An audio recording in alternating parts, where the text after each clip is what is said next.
pendant très longtemps, j'ai été un peu celle qui encaissait tout et qui disait rien, et j'en étais fière. Et quand j'ai commencé à ressentir plus les choses et des émotions qui étaient normales en fait par rapport aux situations, ben moi je pensais que c'était une forme de faiblesse. Non, c'est trop bon. Très beau. C'est très bon. C'est juste là, en l'éteint, c'est trop court par rapport à aller sur le porté derrière. Je devais aller aux Jeux Olympiques de Milan pour travailler en tant que commentatrice avec NBC.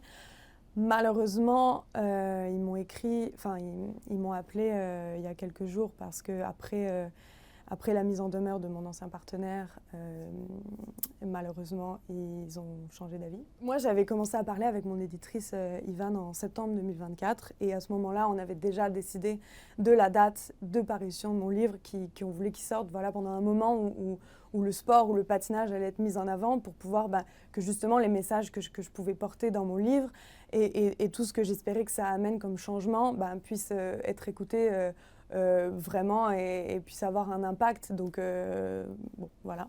La relation que j'ai eue avec mon ancien partenaire fait partie évidemment de mon livre parce qu'on a patiné ensemble pendant 20 ans. Elle fait partie de mon histoire, mais elle est aussi le produit, le fruit d'un système qui est beaucoup plus grand que nous et que j'essaye de développer et d'analyser dans mon livre. Donc moi, c'est mon expérience, j'écris mon expérience. Personne n'a la même perspective et la même expérience par rapport à des situations données. Et moi, j'essaie de rester fidèle à la mienne, qui en plus est tellement commune à plein d'autres femmes.